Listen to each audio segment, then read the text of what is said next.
I have never watched an analog horror that brought me so much fear in one video. I literally had to walk away.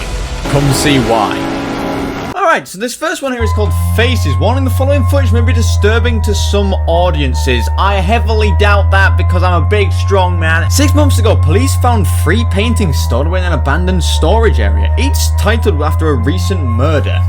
First victim was Cara Gray, found with 36 stab wounds to the face and all her teeth removed. Man, that's rough. On the back of the first painting, the title Carla's Teeth was written. Makes sense, since her teeth were ripped out. This is the paint.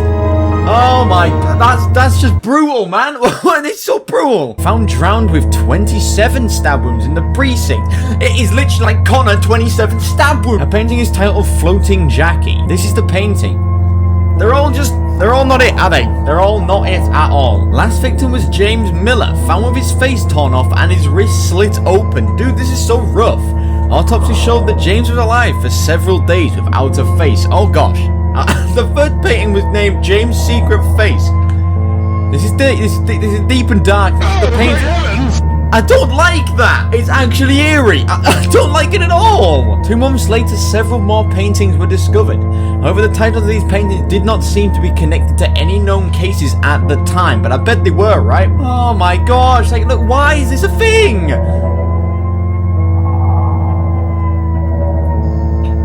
Like, I'm not even joking. Who decides, you know what, right, I'm gonna do this? After going public with the case and sharing the paintings in hope of saving anyone that may be depicted, the police received 3 photos in the mail, all of them also titled James Miller, Jackie Graham, and Jimmy. Jimmy's in those little apostrophe.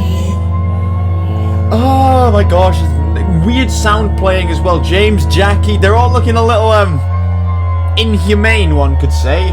Jimmy. That one's actually not nice. If anyone knows anything about these photos or paintings, please contact 985-455-9560. One final painting was titled Self-Portrait, was found 2 days ago. Deep, right? This is the painting. Is he depicted himself as the devil? Alright, this second one is called The Lighthouse. Obviously, viewer discretion is advised, as per usual with these sort of stuff. The Lighthouse. 4 weeks ago, a police officer named Bill Collins went missing along with his wife and 2 daughters. I mean, you know, Bill had previously discovered that this painting is in his home. Clueless to how it could have ended up there. Zooms straight in on the demon eyes, bro. While searching Bill's house, the police found one of his daughters hanging by the neck from the ceiling in the attic. That's rough. She was only 2 months old. Nah, dude, I don't like that. The Collins family's car was 12 days later found by the ocean. Was found 12 days later, by the ocean side, sorry. So they ditched it? In the car, the police found a painting titled Long-Necked Angel. Is it all about these paintings then? Angel was indeed the name of the youngest daughter found in the attic. So yeah, it's probably all connected to the paintings, right? Oh my... Search would lead to an old lighthouse, standing just a few miles away from the abandoned car. On the door to the lighthouse, an abstract face was painted in red. As per usual, every lighthouse has this. That's not the same face. It's grinning at me. What do you want, pal? Inside, the charred corpses of a missing teenager named Daniel Williams was found. Police later proceeded into the tunnels under the lighthouse, sorry. Goes under the lighthouse? Interesting. Here the police would find 2 more corpses belonging to Jennifer White and her daughter Lisa White. They had been missing for several months. Finding so much. Lastly, the police found a moist barrel emitting a foul stench. There's a body in there, bro. The barrel was filled with mangled meat and bones. Tests later showed that it belonged to the rest of the Collins family. What? The test also showed extreme volumes of amphetamine. Photos of the Collins family moments before death was found scattered around the barrel. So they're taking photos as well. Here are the photos. I don't know if I want to see that. I really don't. Oh my gosh, bro. Oh my gosh. It's eerie. And it honestly... I don't like it. I don't like it at all. Is that it? Lastly, there was a 4th photo depicting an unknown face. Is it going to be that red man again? That is not that red man again. What are you? Genuine goosebumps up my arm. I don't know if you can see, but the hairs on my arm are also standing up. In the walls. Corey Beck, age 11. Margaret Beck, age 11. The 10 days ago, the Beck twins went missing, as per usual in this universe, right? 5 days later, their bodies were discovered inside an abandoned paper mill factory. Why are you there? However, the state of the bodies were found in is a gruesome condition. I don't want to see it. Uh-oh. Only the upper body of Margaret and the lower body of Corey could be located. So if you put them together, you got like a perfect person, right? Oh, they did. The twins' bodies had been sewn together in a sloppy manner. I made the joke, but like realistically, apparently it's what happened, and the rest of their bodies have still not been found. Maybe they're walking around as some sort of Margaret Robbie hybrid. A clay brick had violently been shoved down her throat. Alright, different story. The word meat had been written on the brick? On the brick? Okay, that's weird. Corey's genitalia had been removed by pulling force. 1 week before their disappearance, Corey had been dared by 2 of his friends to spend an hour in a remote cabin near Tiger Lake. Mate, he's 11 years old. What parents are letting him do this? Like, seriously. Allegedly, Corey went inside alone with his digital camera while his friends waited outside. After just 4 minutes, Corey ran out screaming that he had seen a face. According to his friends, Corey's left arm was badly bruised. While investigating the cabin, police found a wardrobe connected to a crawl space inside the walls. Oh, no, that's wrong, man. Corey's camera was found on the floor inside this open wall cavity. So, oh god, there's people inside the walls, man. This is what was on the cap. Don't show me the picture, please. I don't like it. I don't see a face. Is there a face? That's what? A twig? Oh, we're looking at a twig or something? I don't know. Oh, no. Okay, now this is getting more worrying now because I'm getting like the... see what I mean? This is why I get the hairs standing on the back of my neck, because there's just faces everywhere, bro. Why are you there? I don't like you. Go away. This face is believed to be connected to the disappearance of Corey and Margaret Beck. You think, bro? Sad realization: when Corey made it home and thought he was safe, the killer was most definitely stalking and discovered another victim, Margaret. Corey escaping the killer only led them to another victim. Private investigator Sean Kane has been helping police to locate victims connected to the several paintings. The last body he found before his disappearance was the body of Tom Harris. Okay, so at least he's found something to do with it, right? The killer had climbed the drain pipe to the 3rd floor and entered Tom's apartment through his bedroom window. Do you understand how hard that actually is to do? What, 3rd story up? Climbing up a drain pipe is hard enough, but like at the same time you have to carry all your equipment, like your knife and your hacksaw and window breaker. Like in the living room, a pile of hardened candle wax was found. How big? How many candles did you have to use to get that? Inside this pile of wax was the body of Tom Harris. The cause of death was suffocation from the wax. That is a weird way to die, but a rough way to die. Tom's arms and eyelids had been cut off. A 3rd arm could be found inside the pile of wax, but where'd that come from? We still do not know who this arm belongs to. Surely you could run like a DNA test, right? Or even a fingerprint test. Now that is actually I don't like that. That's not good. That's not good at all. Look at those red eyes. 1 week later, investigator Sean went missing from his home. They're taking out the people who were trying to find him. Neighbors of Sean notified police after hearing his dog bark for over 9 hours. 9 hours? Bro, how is his vocal cords not dead? Inside, police found a horrid scene.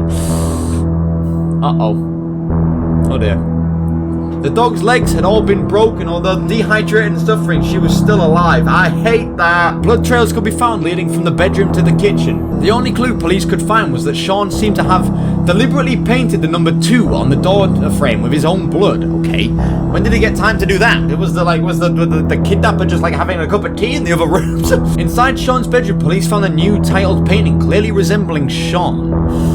Do I want to see it? I'm going to see it anyway, but I don't want to. This is the painting and its title. Okay. Oh, God, what's it going to be now? What's it going to be now? Oh, here we go. The man in the pipes. Oh, yippee. How you doing, bro? It looks grand. You're really setting the scene. The perpetrator had entered Sean's house through the basement. Luckily, Sean had a surveillance camera installed just a few days earlier. That is lucky. That is very lucky. Even though the camera had been destroyed, it still caught a photo of the perpetrator. Are we actually gonna see the man? Oh my gosh. Oh my gosh. I hate that so much. Look at him. Look at those gnashes though, that big grin on his face. Now does he actually look like that, or has that been distorted? I hope he actually doesn't look like that, because that'd be horrifying. I wouldn't like that. Like seriously. It'd be awful. Actually, it's getting a bit hard to watch now. I will be honest, it's getting a bit hard for me to watch these now. The killer looks different with each face reveal. It only adds to the ominously uncanny mystery of just who this monster is. Considering that the killer removed some of the face of his victims, what if the killer is deliberately making his face unclear by wearing the distorted skin of his victims?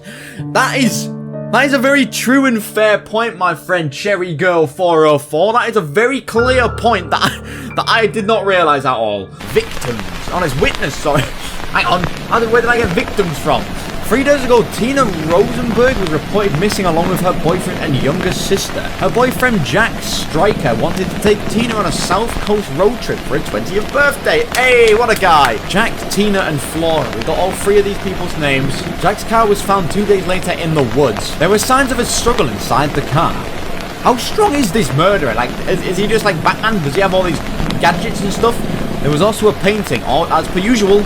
Is it going to be a creepy one? Flower face, Flora. It's not nice though, is it? Why? It does this all the time. Like, seriously, why does it do this? You don't need to do this. While searching the car, police heard screaming from deeper within the woods. But you're a police officer. You have to go to it, don't you? You have to search it. Police followed the screams until they found a grisly sight. Was it a grizzly bear? Get it? Tina was found tied up to a tree with her feet and arms cut off. She was still alive and conscious. Hey! She's still alive though. Mutilated corpse of Flora Rosenberg could also be located. Okay, this one's a little bit less good. Her head had been smashed in with a hammer. I'm genuinely not sure if I can put this in a video. Tina told the police that the murderer was still around somewhere. However, no one could be found. Does he have like super speed?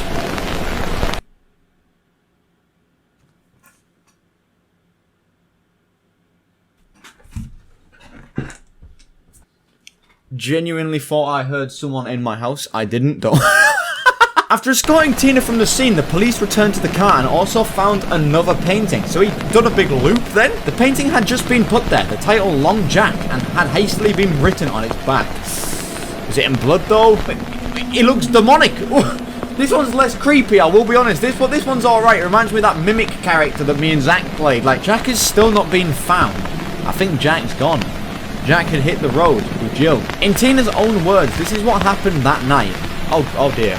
We actually get to understand now? I remember waking up in the car. Jack was gone and I could hear someone approaching. Next thing I remember, I was tied to that tree. I was injected with something. Alright, so she's been tied up and injected. I could hear my sister screaming. Oh dear, bro. Oh dear. She was screaming for our mum? Oh, Flora. So, like, realistically, she's reliving the memories. I don't know. I remember whispering? Okay, so the murderers are whispering. Maybe it's that guy from that radio horror game. And her face. Oh, God. Yeah, I mean, we've seen the photos. This is the police sketch of the murderer based on Tina's description. But he's wearing people's faces, right? So, like, you can't really get the murder of, like, what they look like. You still can't really get what they look like because they're wearing people's skin. Alright, this next one is just called Pigs. Like, I'm not even joking, it's just pigs. Former police officer Ian Ford and his wife May was recently reported missing, like per usual. When police went to their farm to investigate, they found an awful stench coming from the barn. Uh-oh. Oh dear. Inside they found the brutalized corpse of May Ford. When don't they find this in this video? She had been handcuffed to a pole inside one of the stalls. However, her hands had been ripped right off. Oh dear. That's a predicament. Even though her body had been badly mangled, tests showed that she died from internal bleeding. A dead horse could be found within the same stall. The cause of death was heart failure due to a cylindrical overdose? I don't know what that is. Inside the milk house, police found a bloody mattress. Uh-oh, someone's been murdered there. Someone has been murdered there. Sildenafil citrate was found scattered around the mattress along with used bandages and packets of penicillin. Someone had been sleeping here for some time. Okay, so maybe they're a drug addict? The decapitated head of the Ford's granddaughter was found wrapped in a blanket. Maybe the guy's a drug addict, the murderer, and he's just insane. The head of Ford. Why is this music? I hate it. I hate it. I hate it. The worst smell came from within the second stall of the barn. Okay, I don't like this. I genuinely don't like this at all. Please don't do that. Several faces were found nailed to the walls inside of the store. I don't like this at all. I'm genuinely shaking. Like, genuinely, I'm shaking. Some of them belong to the previous victims, malformed beyond recognition. I hate this. I'm actually shaking. I'm genuinely, like, my hand is shaking. There were also several decapitated pig carcasses. Why? Why are they there? What are you going to do, suckle them? In the middle of the stall lay an abnormally large pig. Its belly had been sliced open and then stitched together again. There's going to be stomach inside of it. No! Stepping inside the pig's carcass, the police found the corpse of Ian Fawn. Everyone's here! The pig's eyes had been cut out and replaced with the eyes of Fiona Fawn. I hate this. I hate this. I hate this. I hate this. Don't show me the bloody picture. Don't show me the picture. Stop showing me the picture! Inside the tack room, police found the rest of Fiona's body along with several disturbing paintings. I don't want to see them. I don't want to see them. These paintings depict Fiona, Ian, and... I gotta take a minute. I gotta take a minute. Ian and May, along with an alarming amount of other victims. Be warned, these images may be very disturbing. So, I'm gonna kick it back with my Pepsi glass and have a cheeky glass of water before I click play. Because I'm getting a bit too overwhelmed. I'm ready. Slap me in. These images may be very disturbing. I'm ready. I'm gonna come in swinging. Here are the paintings and their titles. I'm not ready, but I'm ready at the same time. Let's just do this. Come on, slap me in.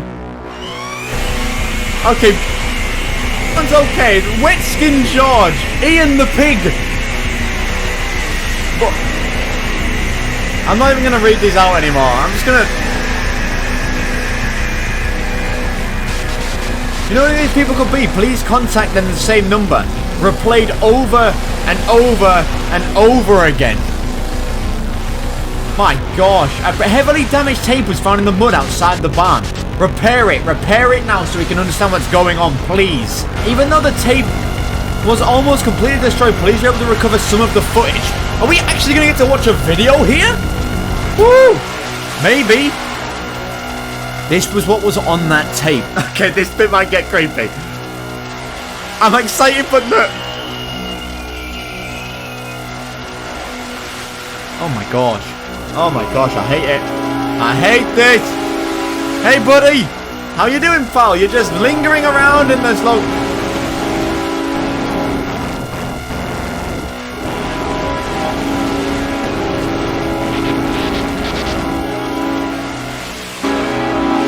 What was that menace? Don't do it. Don't do it. Don't do it. Don't do it. Don't do it. Don't do it. Don't do it. Just don't do it. Don't do it. Don't do it. Don't do it. Don't you dare do it. Ah. There you go then. It didn't do it! I know everyone here is talking about the disturbing aspects of this series, but I can't help imagining the killer having art blocks or burnouts between each painting. The last one here is just called Family. Warning, this video contains violent and disturbing content, like the last one. Over the past few days, there have been numerous gruesome murder reports. The music's different. The music's less demonic, more holy, and more uplifting. One of the victims was the elementary school teacher, Isabel Jackson. These are some new people here. These are different people. Like, surely we're in the same murderer, though. Isabella called 911 in the midst of her attack. However, the address she provided led the police to a completely different crime scene. Uh-oh. The address belonged to a family of three, Janice, Paul, and their son, Zeke. No, these are the exact same people. They were expecting a daughter in just a few months. That's rough. That's really rough. Right outside their home, police found a bloody garden shear. That's the murder weapon. Run those prints, please. What awaited the police inside the house was so shocking and repulsive that one of the officers requested a period of leave from duty the very next day. Janice and Paul's bodies were found in the kitchen, both ruthlessly executed. It's getting rough. This is getting rough. The fetus had violently been cut from Janice's stomach.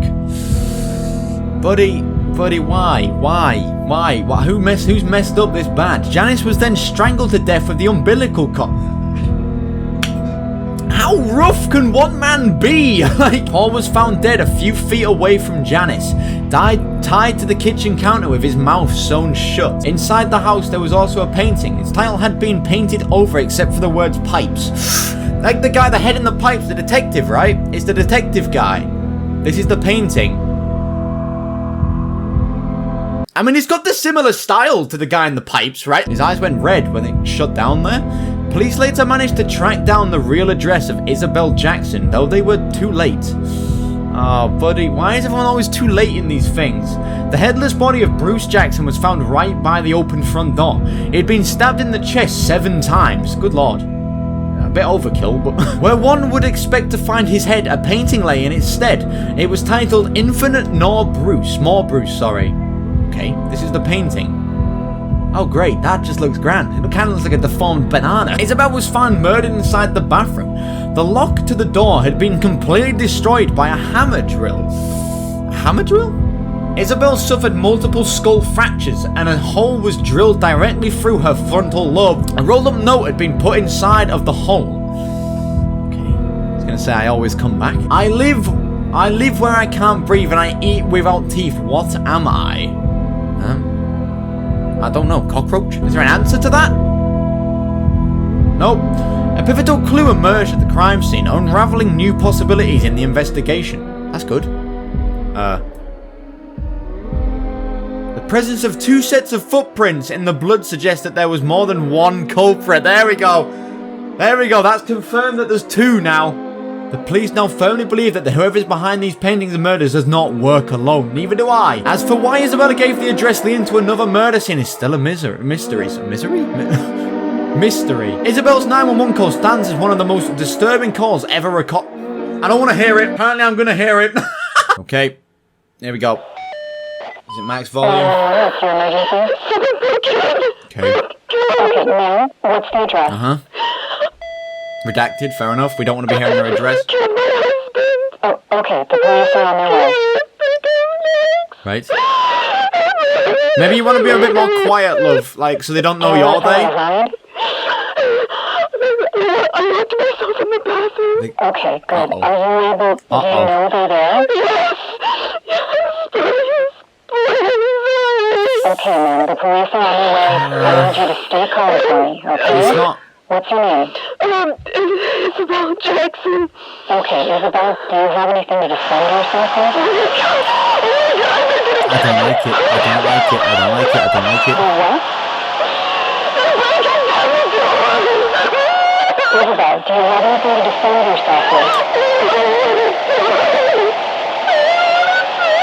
In your bathroom.